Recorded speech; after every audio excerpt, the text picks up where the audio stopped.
అంబటి రాంబాబు ఇంటి మీద తీవ్ర దాడి అయితే కొనసాగుతూ ఉంది. ఈ దాడికి చాలా పెద్ద ఎత్తున వచ్చిన కార్యకర్తలంతా కూడా అంబటి రాంబాబు ఇంటి చుట్టుపక్కల ఏమైతే ఉన్నాయో వాటన్నిటినీ కూడా ధ్వంసం చేస్తున్నారు. తీవ్రంగా పార్టీ కార్యకర్తలు ఎంత ఆగ్రహవేశాలతో ఉన్నారో అర్థం చేసుకోవచ్చు. ఎందుకంటే ఇప్పటికే అంబటి రాంబాబు చాలా నీచమైన వ్యాఖ్యలు పదే పదే ఉదాహరించడాన్ని, అదేవిధంగా వెస్ట్ ఎమ్మెల్యే కూడా చూస్తూ ఉన్నాం. వెస్ట్ ఎమ్మెల్యే పూర్తిగా ఇంటిలోకి వెళ్తున్న నేపథ్యం అయితే ఇంటి వద్దకి తీసుకువెళ్ళే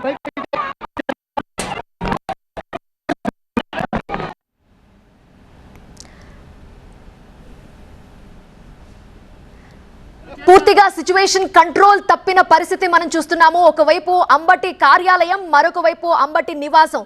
పూర్తిగా టీడీపీ కార్యకర్తలు, మహిళా నేతలు అక్కడికి చేరుకున్నారు. మహిళా కార్యకర్తలు అంబటి బయటకొచ్చి క్షమాపణ చెప్పాలి మహిళలకి, అలానే చంద్రబాబు నాయుడికి క్షమాపణ చెప్పి తీరాల్సిందే అంటూ డిమాండ్ చేస్తూ వాళ్ళు అంబటి రాంబాబుకు వ్యతిరేకంగా నినాదాలు చేస్తున్నారు. పెద్ద ఎత్తున కార్యకర్తలు అక్కడికి చేరుకున్నారు. ఆ తర్వాత గుంటూరు వెస్ట్ ఎమ్మెల్యే గల్లా మాధవి అక్కడికి చేరుకోవడంతో ఇంకా మరింత టెన్షన్ వాతావరణం ఏర్పడింది. ఆవిడ ఒక్కటే డిమాండ్ చేశారు, మహిళలకి ఆయన క్షమాపణ చెప్పాలి. ముఖ్యమంత్రి చంద్రబాబు నాయుడిని అనుచిత వ్యాఖ్యలు చేశారు, అందుకు చంద్రబాబుకు క్షమాపణ చెప్పి తీరాల్సిందే అని చెప్పి పెద్ద ఎత్తున మహిళా కార్యకర్తలంతా కూడా ఆమె వెంట రావడంతో పరిస్థితి ఉద్రిక్తంగా మారింది.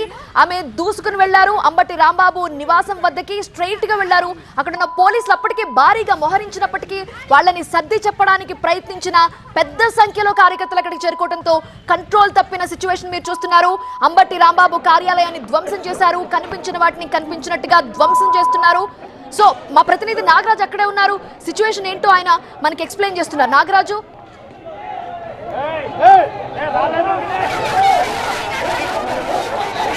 ప్రస్తుతం అయితే ఇంకా అదుపులోకి రాలేదు. డిఎస్పీ ఇక్కడ ఉండి కార్యకర్తలందరినీ కూడా నిలువరించే ప్రయత్నం అయితే చేస్తున్నారు. కానీ కార్యకర్తలు మాత్రం చాలా ఆగ్రహవేశాలకు లోనే ఉన్నారు. చంద్రబాబుని ఆ విధంగా విమర్శించడం, చంద్రబాబు మీద అసభ్య పదజాలంతో దూషించడాన్ని అయితే మాత్రం కార్యకర్తలు ఎవరు కూడా జీర్ణించుకోలేకపోతున్నారు.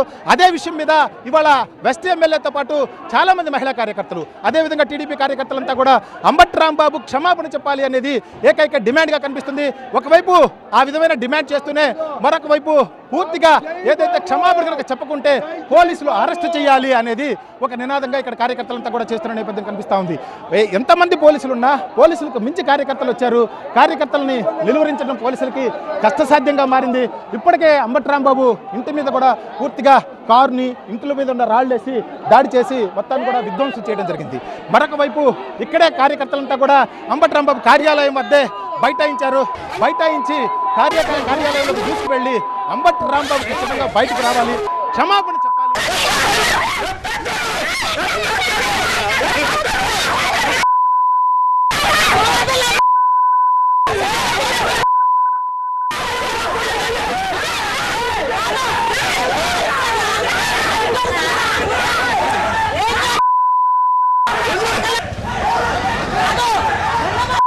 Live audio